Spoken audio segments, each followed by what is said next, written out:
This is Rebirth of Legend, here with another farming tutorial video. One thing I did screw up on right now, which I'll point out, is I gave myself a little too much gold. It's 120 for a courier, not 150, so I screwed that up a bit. So I made another farming tutorial video. I'm making this one at the request of someone else, or someone who wanted to who saw the anti-mage video and wanted something specific to Slark. I kind of like glossed over it, and I guess I probably shouldn't have. I said you can apply this to pretty much any hero that can farm the woods, and I think that was probably a little vague. And there were a few more things I kind of wanted to talk about in that video. So I meant to make myself dire. Well, this is another thing I wanted to talk about, so I'll talk about it now too while we're waiting for the game to start. I'm not gonna get the. Yeah, we'll get the run, whatever. Nah, we can't decide. Yeah, fuck it, we'll get the run. No, I give myself 20 extra gold. No run for me. So, in the first video, the way I could have technically gotten even higher creeps than in that anti-mage video is if I rushed treads. Now, since you'll have the opportunity in some games to rush treads, like that's not a completely unusual thing to be able to do. Like maybe in 90% of your games you'll want to get a ring of health before your treads, but getting treads first will let you jungle quicker on any hero. It's just a matter of if you'll have the sustain to jungle. Like you can't go to lane with 200 HP because you're jungling like I could in this 1 versus 0 scenario, you know, because like obviously in this game no one's gonna like punish me, right? So I'm gonna try and play this like pretty realistic to how a game would work.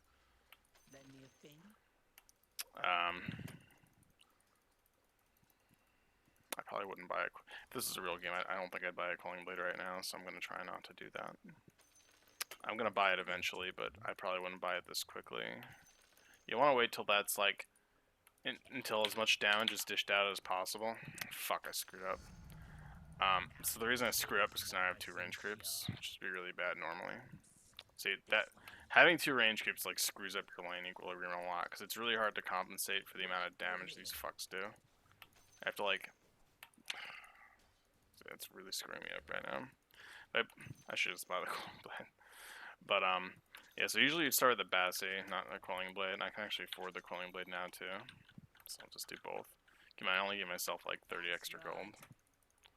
So usually you'd want to, like, work on denying those. Like, I screwed up that first wave. I should have focused on denying a little more, but I was kind of talking, so I didn't do it correctly. Which isn't really a good excuse, but whatever.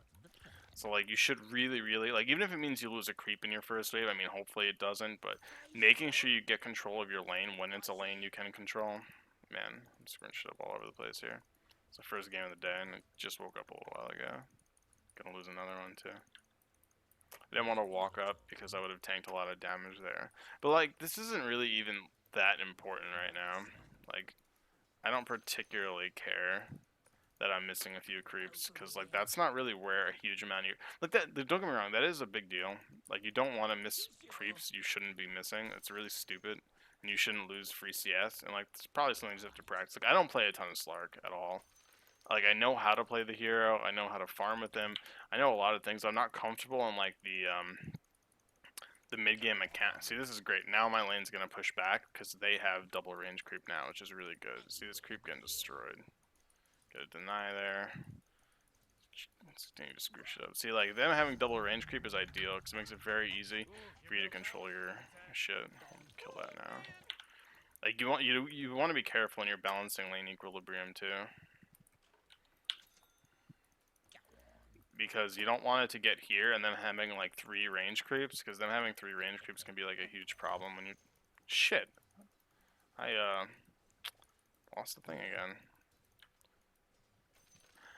Then having like 3 range creeps right here, you could find yourself, if you're not balancing the creep equilibrium properly, you could find the wave pushing into your tower pretty easily. And then like, you're in like damage control mode. Like right here, if I don't do something with this creep wave, actually it's a siege creep, so maybe that's not, it won't be entirely true this time. Yeah, because how this worked out, it's not going to be true. But like, if this wasn't a siege creep wave, this would push really hard right now because it would be triple range creep. And if I don't start balancing it out by like autoing down dire like this right here, and see it actually is doing it. Like this right here will push and kill this before it like gets to the tower. And actually, I'm gonna pull it back a little more. So the point at which you can jungle on Slark is like once you hit. Technically, I could do it right now because I have excess regen, because I'm not getting harassed in lane at all. But in a real game, that wouldn't really be happening. Once you hit level 6, you can start jungling, and that's when you want to start like aggressively pushing out the lane. And this is true with like any hero. I want to stress, like any hero who can jungle, like if you have an AoE nuke like this, or if you're like an anti-mage and where your mechanics just inherently allow you to do so, then a Juggernaut would be another good example. PA, because she has evasion. Juggernaut, just because it's really low BAT and everything, makes him very good at jungling early too. Any hero that can do it and like maintain reasonably high HP so they don't lose their laning presence is worth doing it on. So one of the things I did in the last video, so now I'm going to start nuking out waves, is I made myself Dire because it's easier to do this rotation on Dire. Like significantly easier. Not easier, but it's faster. So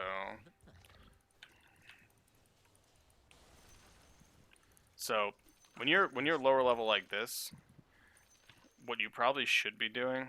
So I know it's like 12 seconds, so their creep wave is going to meet here in like 3 seconds. So I have a little bit of time to do this. So I go to int treads, start pushing this out.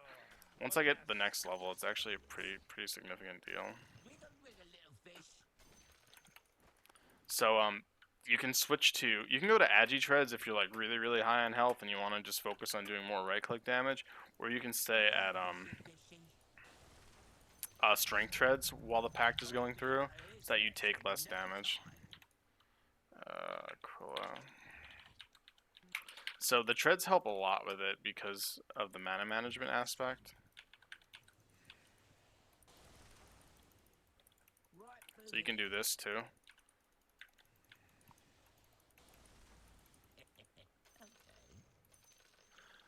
What this was, because I guess I really didn't actually explain that well, is instead of attacking the camp, which I did at first, which I shouldn't have since I was trying to illustrate that, I'll show it on the next camp. So I know that my pact is going to kill the range creep with one last hit to spare. So the creep wave should be there in about 2 seconds. There it is. This camp should be up.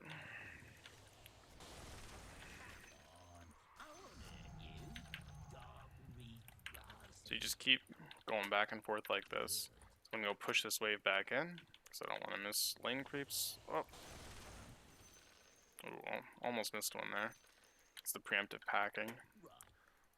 So that's going to push the tower, and like right now, I don't care if the offlaner is getting a bunch of creeps right now. Like I really don't give a shit. Cause like look at me, I'm at 50. I was screwing up a lot early on. Like any even moderately observant person would have seen. Like I was screwing up my my last hits a lot early on, and I'm still like doing pretty okay. Like, I almost have 60 creeps at 7 minutes. I'm going to miss a creep here though. No, I'll be okay. So I know I only need one auto attack on the range. So usually at first I'll go attack the range creep. I should get a wand.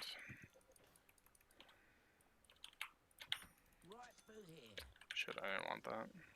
Whatever. Yeah. So I'm gonna like also post a link to the Banana Slam Jam video because I do think it's pretty good, particularly for like beginners.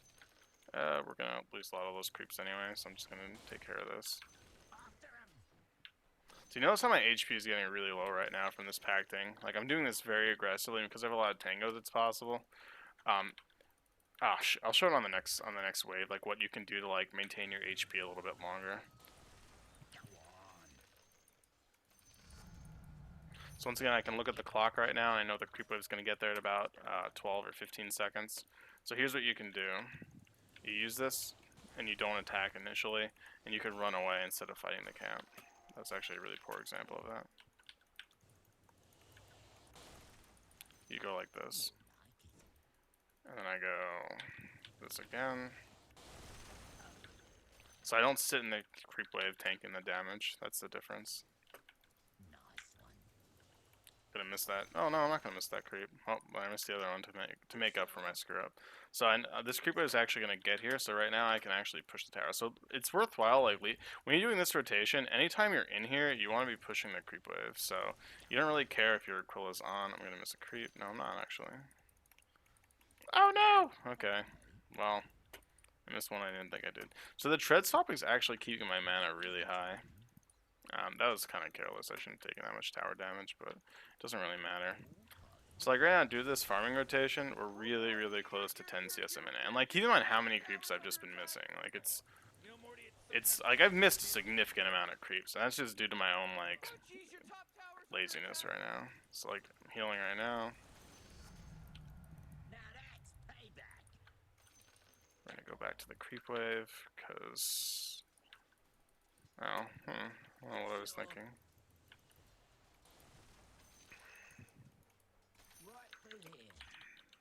So you get, like, any increase to your HP is functionally increasing the amount you heal, which is good, because it's going to lower the amount that you take from, or how fast you recover from your dark pack damage that you're doing yourself. So now that you're level 11, I don't even need to worry about, like, doing efficient tread swaps. It doesn't matter. This heal is very, very significant at this point. So I don't really care what type of treads I'm on. We'll only do this for another, like, 5 minutes.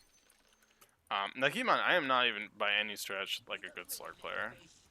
Like I don't really, I don't mean to like pretend it with my videos. Like I understand the farming patterns, and I can point out when someone's out of position in any game. It's not to say I'm immune to ever being out of position. Like I fuck up all the time in games. It's not uncommon. One second, this is me being super greedy. What you want to do too, and here's something I'll show you. In one of the videos I analyzed, I think it's the person I'm actually doing it for. He did something smart where you sit behind a tree line like this until you're ready to kill the creep wave. That way you're passively healing during your time in which you're not hitting creeps. Got a tower. Once again, in a real game you wouldn't get this tower, and it's gonna kind of hurt the creeps you can get. So the tread swapping helps a lot. Like when possible, line up your level 6/7 with when you'll have treads, because it's gonna make a pretty big difference on your mana management. Like look at this, I'm still at half mana, and I've been doing this a lot. And it's only because of, like, without tread swapping and without like the drums, the Aquila, the wand, and all that shit, I'd be pretty low on mana right now.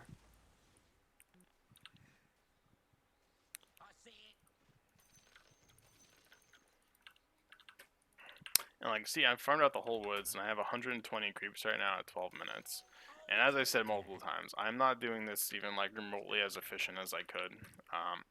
I'm gonna attach that Banana Slam Jam video because it's definitely worth watching. Oh, I should have bought a Stout Shield too. I did not do that. Any melee hero should pretty much have a Stout Shield. I did not buy that. That would actually help a lot. I was wondering why I was getting so low with the jungling, and now that I'm thinking about it, that's the answer. I didn't have a Stout Shield, so when I was tanking these creeps, it was doing a lot more damage. If you're in a lane that's harassed heavy with like someone like a shitty offlane Wind Ranger, then it can be worth, we'll keep it real still. If you're against someone like an offlane Wind Ranger or a Clinks or a Weaver or whatever, then you should definitely get a Poor Man's Shield too. On Slark, you're going to get rid of it pretty quickly, but it helps a lot for the early jungling. Like I said, until you're level 11, you can lose a lot of HP doing this. God, man, I feel like such a dumbass for not buying that shield now. That was really silly. Like I can go deeper into the woods right now. I can switch back over to there. There's a lot of options, but like, this should give you like a really general idea of how you want to approach the farming. You use pack to spam it. That's why if you see anyone do anything except max Q first, they're probably a fucking idiot. Because I was in a game the other day and it pissed me off. It was like this 4.8 Slark or something, and he fucking maxed his Essence Shift. He's like, max Essence Shift build, baby. I was like, nah, it's not a fucking build. And I guess you can argue anything is technically a build if you do it. But it's not reliable because it's dependent on you getting kills. And like you can get, if you're in a 1v1 lane, getting like 2 points of Essence Shift might be okay because the scaling on it's like pretty decent. Like it's a good ability. It's a very, very, very good 1v1 / like laning ability. And the extra like cooldown from it could be pretty nice. But like these two skills are what are going to get you kills in the early game. Like, this requires you attacking people a lot, and you're not going to have a lot of attack speed until, like, later into the game, where that actually becomes significant. Like, maybe when you pull out a moon shard or something. Come on. Let's get that stack off. Man, fuck troll camps. Everything about these camps needs to just fuck off. I got the stack, though.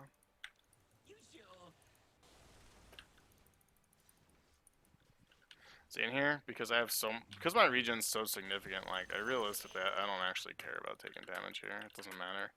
It's gonna heal up so quickly. Let's see, 82. By the time I get to the creep wave, I'm full HP again already. And, like, the Quelling Blade is incredibly worth it, too. I'm still annoyed I didn't buy that Stout Shield. And at this point, if you want to carry a TP, you can ditch the Quelling Blade. If you're still in farming mode, you can keep the Quelling Blade. Like, I tend to be pretty greedy, and unless I think I need to show up to something, I'm not gonna, like, discard the Quelling Blade. For a little bit. I mean, after the 20-minute mark, of course, I'm gonna have a TP, but if, like, I'm doing this well or something, then, if I'm doing this well, then I definitely still want the Quelling Blade to, like, increase my farm still. Like, this tower being dead is slowing up my creeps a little bit. But, like, see how fast this hero is farming? Like, he's like a really good flash farming hero. But this is about where I said I'd end the video. So I think is there other stuff I want to talk about? Oh, so I want to explain something about the first video that I didn't talk about. I got really high CS in that first video as well, just because that was the point of the video. But if I got treads, I would have been able to jungle this much faster, much sooner, and I didn't do that. And I didn't do that in that game, even though I had the regen to do it. But like in most games, you're not gonna find yourself able to do that, and you have to be like a pretty competent laner to be able to do that. If you didn't come to lane with a ton of regen already, and I'm not saying it's worth coming to lane with a ton of regen just so you can justify the treads first. It's probably not a bad idea, but it's not gonna be a guarantee anyway. And sometimes the reliable regen from like the Ring of Health is really nice to have. Like it's never bad. Second, it's easier on Dire because the proximity of these camps to the lane. No. So you see, like, if I'm here, I have to travel really far to get to these camps. While if you compare something like, if you compare this, like, from here to there is a very short distance, particularly compared to here to here. It's probably like a third the distance or something. Pretty significant. So, once again, this should give you like a general idea of how you want to do it. It didn't talk about actual laning mechanics, but I mentioned it in like almost every single other video of how you really want to play like lanes and shit, where you can control creep aggro, focus on denying early on, or not even necessarily getting the deny, but making sure you're chipping down your creeps when you can. Like, let's say, like the way I play this laning phase early on, which I want to touch on, because that really like screwed shit up. Like that's the difference between an offlaner getting something and an offlaner not getting something is those first like couple of creep waves. Let's say I have like a support Skywrath and a Lion or something stupid like that, and this is like a clockwork. That clock should not be able to walk up like past here. And if I manage to hold my creep wave right here and deny really heavy and maintain my equilibrium right here, this clock's gonna sit at level 1 right here for like at least the first like 5 minutes until I really screw something up, or I'm at the point where I'm like, okay, I'm gonna start increasing my farming efficiency. Supports, you can leave. Like the way you want to zone this, if you're standing like right here, if I have the creep equilibrium, you have your Sky sitting like right here, or your other supports sitting right here, so they're still an EXP range. And yes, they're taking your EXP, but them getting like their level 2 makes them a much bigger threat to like an offlane Clockwork or an offlane Spirit Breaker. Because like if you think of a Skywrath, he's going to have his slow end his nuke, or maybe his slowest silence end his nuke, and he'll be able to roam with that better. Because you can't have your support sitting at level 1, even if you want to be really greedy. And if their offlaner's literally getting nothing, then who cares, right? So that's how we have to like look at things. Then who cares if you're losing some of your experience? It's only really bad if your supports are just sitting in lane when you're getting absolutely nothing. And like let's say your support's just sitting right here, like right behind me in the creep wave. Like fuck you, what are you doing there? Like that doesn't help me. The creep wave's right here. The two enemies are right here, fucking slapping the shit out of me. My support's sitting back here, like oh. Maybe if they go on me, you could stun them, but I'm not getting any farm, and he's just taking my experience. Like I can get the same out of this lane. Like if the creep wave's like this and I'm sitting like right here and I can't go up and creep without getting harassed, I'm getting the same amount for my export. I'm getting the same amount of creeps for my support being here versus not being here. God, I can't even show aggro tricks. There's no bots in this game. But like you'd stand right here and I'd attack a hero and I'd pull the creeps towards me. Like I'm gonna be able to do that whether it support's in a difficult lane or not. Like it's not gonna matter. But I kind of drifted back and forth there for a second. Yeah, so I kind of drifted back and forth on what I was talking about. But so controlling your lane is like really important. So like when I screwed up the creep wave and I had a double range creep, that's gonna cause the lane to push, and after the 1 minute mark, the creep wave is gonna be right here, and that clock's gonna be getting free experience, which he shouldn't get if I controlled the lane properly, which is my fault. So even if it means like if I know I'm in that situation, I don't care about losing like 1 or 2 creeps in the first wave if it means I'm gonna guarantee myself control of the lane equilibrium for the next 3 minutes. If the hero like a clockwork, like preventing him from getting a fast level 6 can really put a dent in what the enemy wants to do. Because like clock, when people pick a clock, they're like, you're gonna be the person making shit happen on this team. Like that's what a clock's there to do. Is there to get pickoffs, create pressure, and help your team get that. And he does that by getting a quick level 6. And preventing him from getting that level 6 and getting levels and being a nuisance is like a really, really big deal. So like what I did right there, if I was supporting my lane, if I was supporting myself and I did that in a game, I would be mad at myself. Like I'd yell at my carry like you're a fucking idiot. Because that's like wasting my support's time by even being there. It's like, oh, I pushed the lane to the clockwork, he's getting free experience. Alright, what are you guys even doing here? We're not going to be able to get a kill. Or probably won't be able to get a kill. And then like another thing is if you do lose control of your lane or you know it's about to happen, like let's say you get like the creep wave's here and then your one creep just manages to get in range of your tower and your tower nukes one down. You can communicate that to your supports and have them do like a wraparound like this, or smoke if you think he has a ward here, smoke, and set up for the kill when he's playing up.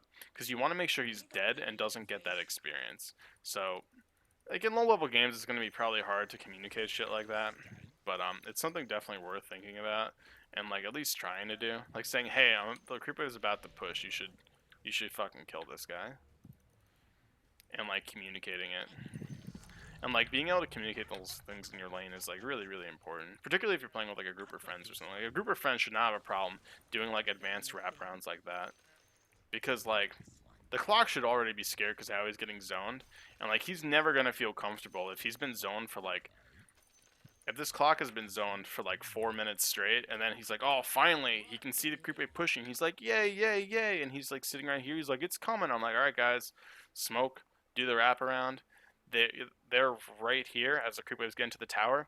I immediately pounce on that clockwork and they stun him, nuke him, and kill him. And he gets maybe like 80 experience from that creep wave that he's been waiting for 4 fucking minutes. Like that is demoralizing as an offlaner. Like if anyone who's played offlane, when you're in that lane and you like can't get anything, you're just getting slaughtered, and then you have that moment where you're like, finally reprieve, and then that moment just turns into you getting slaughtered like a fucking lamb again.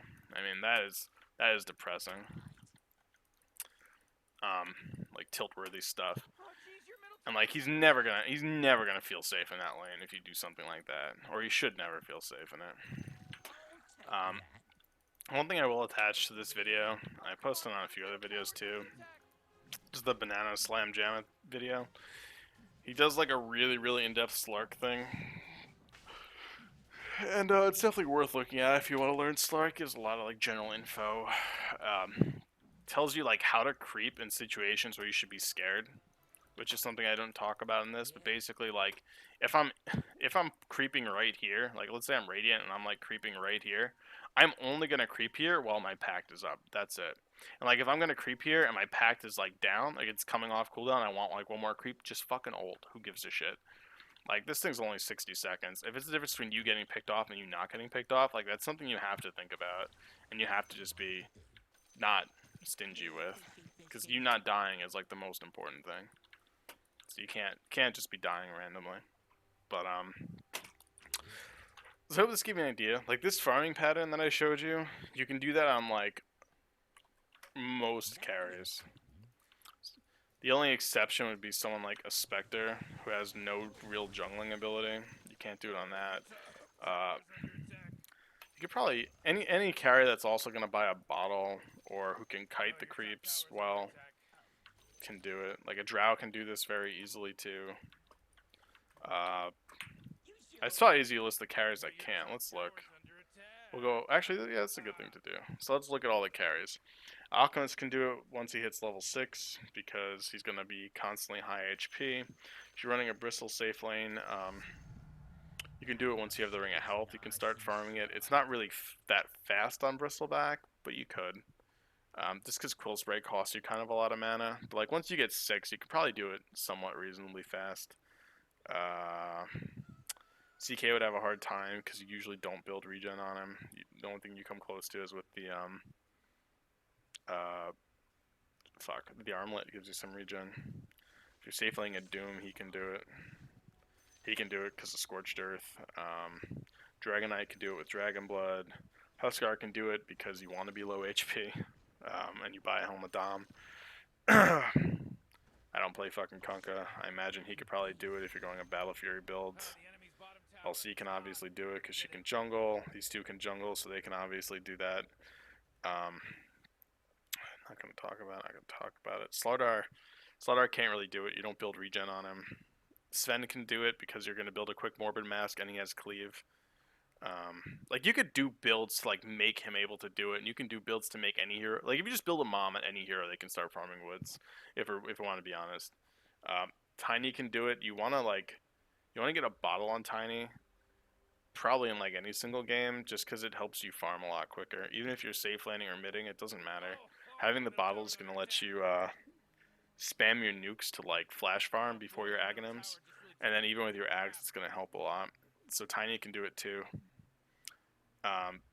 But you're gonna need a bottle because he will get his HP chipped at because you don't build regen on Tiny. Wraith King, if you feel so bold, you could jungle on him, obviously. Since he's a hero that some people try and jungle with, even though he's a shitty jungler, you could do it on him.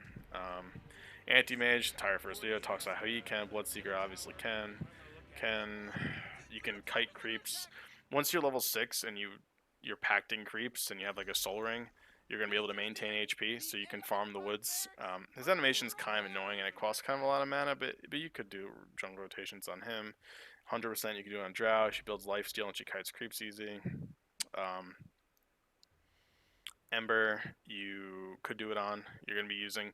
odds are you're going to be building Boots of Travel, so like regen's not really a big deal because you're just going to bounce to and from your fountain, and you're probably going to have a bottle, so you can just spam your spells, particularly your Flame Guard. It's going to be helpful for killing big camps because it's not going to do magic damage. Boy can do it as soon as you have a Morbid Mask or some regen. Particularly with the Mom, he can farm the camps really quickly. Gyro obviously can with his Flak and Rocket Barrage. He can farm camps pretty easily. You probably want to get a Morbid Mask to do it without losing too much HP, but either way, you can kite the creep camps. Any range hero can kind of kite it. Juggernaut can do it because you have Healing Ward, or sometimes you build a Mom on him too, so you can rotate through the jungle with that too. If you get big stacks and you're maxing Blade Fury, you can use Blade Fury to clear them kind of quickly, and then you can use the Healing Ward afterwards to heal yourself up. Lone Druid can because he's got Bear. Luna has Glaives and builds Lifesteal, so you'd want to use that to jungle. Dusa can because you have Split Shot and you kite creep camps, and sometimes you build Lifesteal or Regen if you're going for like a Linken's. But even if you're not doing that, you can still jungle with her, regardless of your skill build. Whether you max Snake, you can use Snake to farm pretty well now. Now that Golems have mana, you can use Snake to farm them too. So you can pretty reliably get mana from the jungle while spamming Snake. Meepo can jungle really well. I don't play Meepo. I know he can. That hero farms insanely fast. Use Poof to farm jungle stacks. If you're running a carry Mirana, you can use Starstorm Max to kill creep camps pretty reasonably quickly. You don't tend to have a lot of regens, so she is kind of high range. I think she's like 500 or 600 range here. I never play Mirana, but you could probably wing jungling on her if you really wanted to try it, but she's clearly not the best or most efficient. Naga can because you've got illusions. Morphling, you can waveform on it. You tend to build a lot of regen on him too, so you can waveform and hit creeps down. PA, you have evasion and your blink strike, which makes you really good at jungling. You can also use your dagger on creeps, which is pretty mana efficient. So just even like a Ring of Health or a Morbid Mask, she can support jungling very easily. The mana is what's going to kind of get her as a limiting factor. Building a Bassi or an Aquila will help a lot with that. And if you're going for the Battle Fury, having a quick Perseverance helps your jungling a lot too. Phantom Lancer can jungle really, really easily. He's another really effective farmer. You lance the big creeps, and you pretty much always buy a bottle on him. So the way I see it is to farm effectively, you can build a bottle or a Mask of Madness. He's another hero I play kind of a lot. You can build a bottle, or I think I saw Black doing it, and I tried it a few times. It felt kind of nice. You can buy a Mask of Madness. Instead of spamming Lance and getting a bottle, you have the Mask of Madness, which lets you hit creeps a lot faster, which spawns more illusions, which makes you kill stuff quicker. And with a Bassi and a Mom, you can farm things pretty quickly. I think the farming's pretty comparable between the bottle and the Mom. Another benefit of the Mom is it makes you really, really fast. When you have Yasha, Boots of Travel, Mom, you're running at like 471, I think. So he jungles really well because you don't take a lot of. The only damage you're really going to take, and the reason you shouldn't get a Soul Ring on this hero, is because when you're jungling, particularly the hard camps, the Satyr's gonna nuke you, and the Hellbear is gonna AoE smash and like kill all your illusions and damage you. So like those nukes add up over time, and while you're not particularly taking a lot of creep damage, killing those camps will cost you some health. So having some type of regen, usually it's the bottle, is perfectly fine and probably the best you can do it with. You can kite with this guy, creep camps, and use your oh man, whatever the nuke's called, you can use that to kind of damage camps. He's not fast though. Ricky has regen, you could, but here it blows. Slark did literally an entire video just now on it. Shadow Fiend, you can raise. This hero sucks, it can't do it. You can kite with Sniper. Like, you can force yourself to jungle. Like I said, any hero you can buy a mom on, you can probably jungle efficiently. And you can buy a mom on anyone and try and jungle if you want to be a clown. But Spectre can kind of jungle with a mom. With a Vanguard now, she can kind of jungle. Treads in like a Vanguard, or treads Ring of Health, or treads Morbid Mask with a shield. She can probably make do with jungling, but it's not fast. TA can obviously jungle. Terrorblade can jungle. He's got a higher base regen. His illusions help. TA uses her dispersion to line up and kill creeps quickly and bottling. Troll Warlord, you spam your axes to blind camps so you don't take a lot of damage from them, and then you start right clicking them. So it's a huge nuke and it blinds them so you don't take any physical damage. Troll is actually probably one of the fastest farming heroes in the first like 15 minutes. After I finish going through all the heroes, we're almost done because this is where almost all the carries are. I'll point out the heroes who can farm really quickly. Ursa can jungle too, obviously, because he's a jungle hero. So once you have the Morbid Mask, you can sustain it really well. Weaver, you can use the Swarm and Sakuchi to like nuke creeps down and distract them, and then you can attack them. You can also kind of kite them. Viper, you could when you build a mech on him, he has a bit of regen. You could probably jungle a little bit, but it's not going to be fast.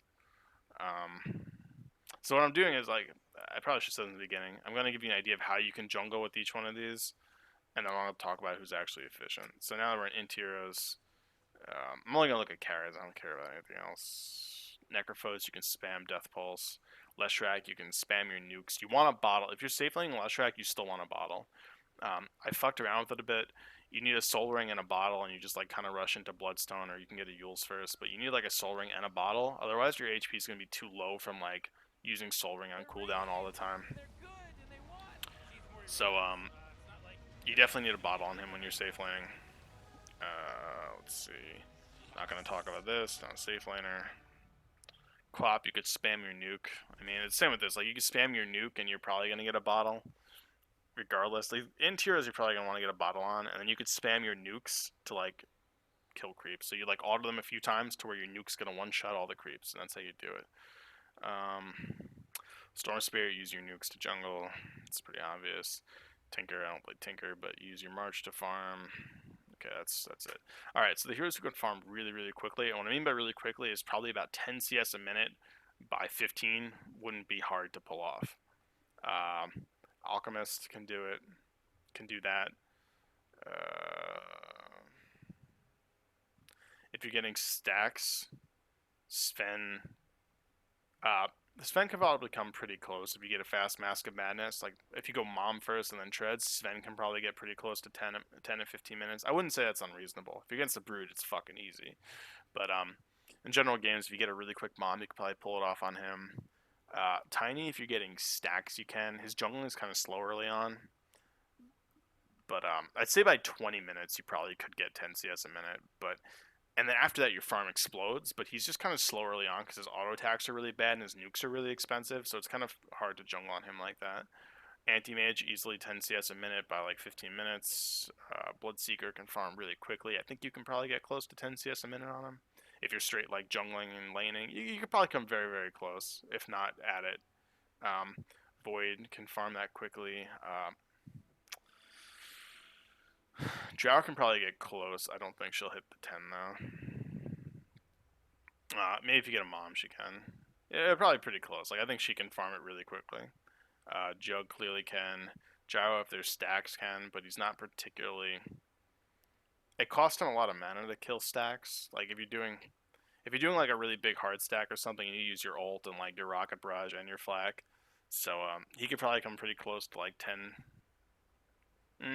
I'd say he can do. He's one of those people who can probably get like close to 10 by 20, but not by 15, because his farming just like it keeps picking up. Luna can too, because she farms really quickly depending on your skill build. PL can get really close to 10 CS a minute by 15.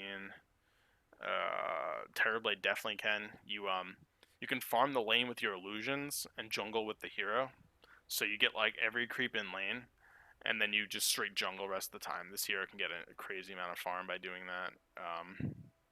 Troll's another one. Because of how the blind nuke works and it makes you take no damage, you can jungle stacks like really, really effectively early on. And he can get over 10 CS a minute by 15 minutes. And I think that's gonna wrap it up. Like those heroes, the ones who can farm like wicked fast. The other heroes, like you can kind of wing it, and that's how you want to do it, but it's not overall gonna be like super fast, but you can also farm the woods and it'll be more effective, but not like as effective as what like the heroes I mentioned can do. So I hope that helps. Did a little more than I intended on the video. I didn't really plan on going into like what heroes can jungle and how you jungle them, but whatever. So yeah, some things to keep in mind. Just like any hero, almost any carry can use the jungle, and that was like the list of it. But cool. Hope that helps out. Any questions, feedback, feel free to leave it. And have a good